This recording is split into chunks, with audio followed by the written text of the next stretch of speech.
Binabantayan ngayon ang lagay ng kalusugan ni Pope Francis matapos magkaroon ng respiratory crisis nitong Sabado ng umaga sa Roma. Ilang oras matapos magbigay ng health update ang kanyang mga doktor. Nagtipon ng mga tao sa labas ng Gemelli Hospital sa Rome kung saan ginagamot si Pope Francis dahil sa double pneumonia.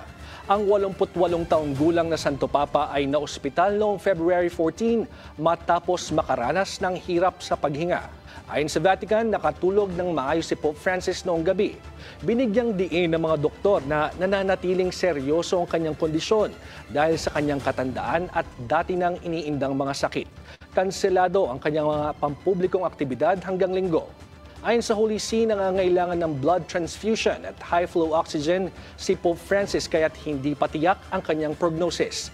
Hinihikayat ng Catholic Bishops' Conference of the Philippines sa mga Pilipino na ipanalangin ang ganap na paggaling ng Santo Papa.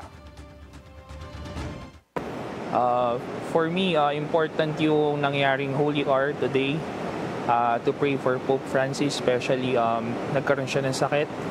And for all the Catholics in the world, pinagpipray talaga natin siya kasi siya yung pastol natin sa simbahan. Hindi pa po kami handa na mawala siya.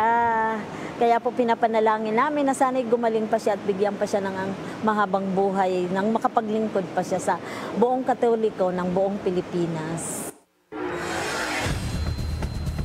At kaugnay ng pagbabantay sa lagay ng Santo Papa, makakausap natin si Father Jerome Ceciliano, ang tagapagsalita ng Catholic Bishops' Conference of the Philippines. Magandang gabi po, Father Jerome.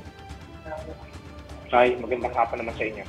Kanina po sa homily ni Cardinal Chito Tagle with the Filipino priests sa Roma, he asked for a special prayer for Pope Francis. Quoting the Cardinal, he said, "So we could be vessels of God's compassion to him."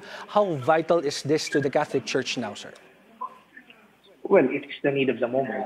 The Pope is very ill, and it is just the proper that the Catholic Church will rally behind the Pope. And so I think it's not only the churches in the Archdiocese of Manila, but the churches all over the world that are praying right now for the well-being of Pope Francis. Hindi naman po ito yung unang pagkakataon na nagkasakit at na-ospital si Pope Francis at sa karanasan po ay lagi niyang napapagtagumpayan ng kanyang karamdaman. Saan po kaya natin na maaaring i-attribute ito, Father Jerome?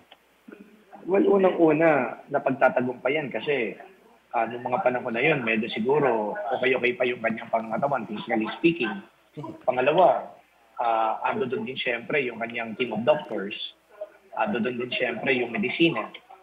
Ngayon, medyo tumatanda na rin at yung mga doktor na mismo at mga eksperto nagsasabi na dahil sa katandaan at dahil na rin sa medyo panghihina na rin ng ibang mga vital organs. So, naging ganito na yung naging kondisyon ng lang Santo Papa.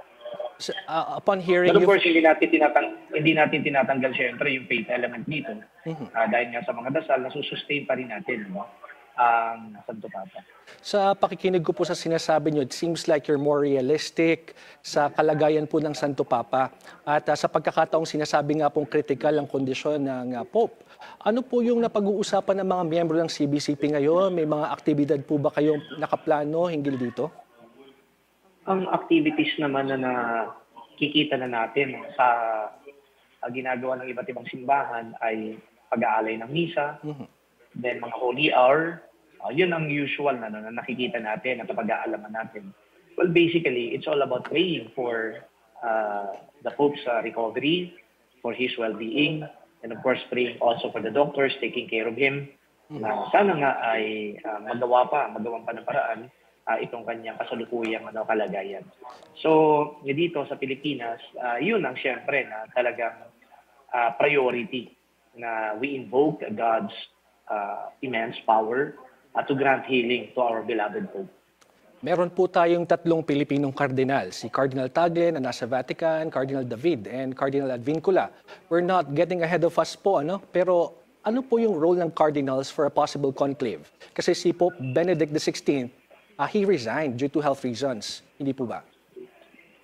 Well, yung tanong kasi na yan, parang, I'm sorry to say this, we were getting ahead of it, na parang hindi naman yata proper na pag-usapan na kagad natin yan.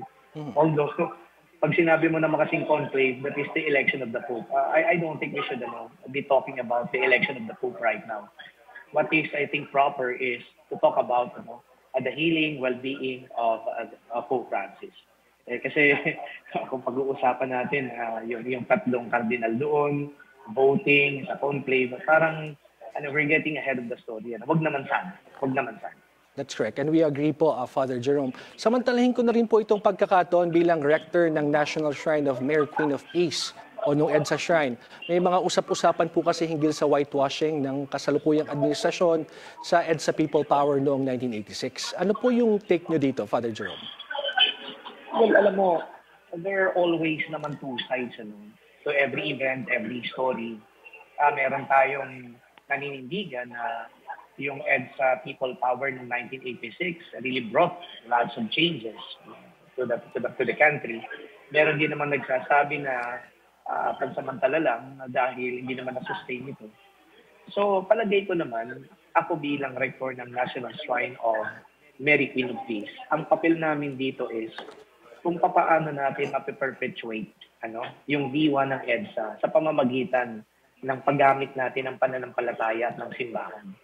So it's not about talking politics.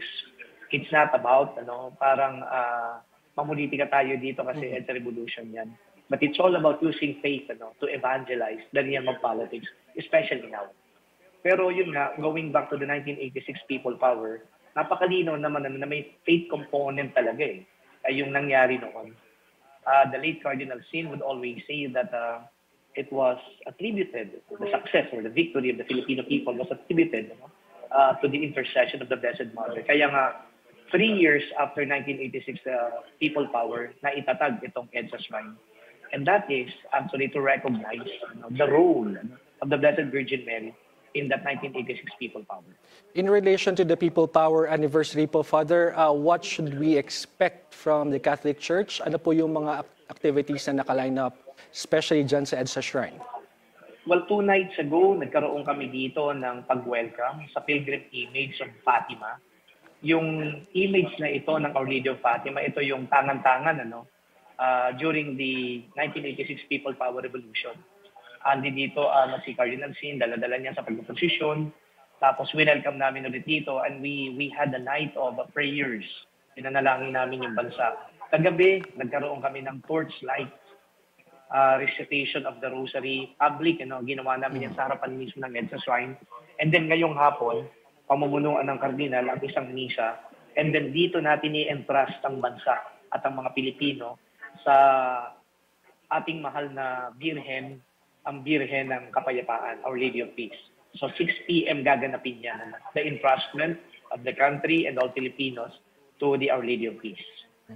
So makakahabol pa po yung gustong makidalo at makisali dyan sa inyo. So maraming salamat po, Father Jerome Tresiliano, ang tagapagsalita ng CBCP. Kaisa niyo po kami sa panalangin sa agarang paggaling ng Santo Papa.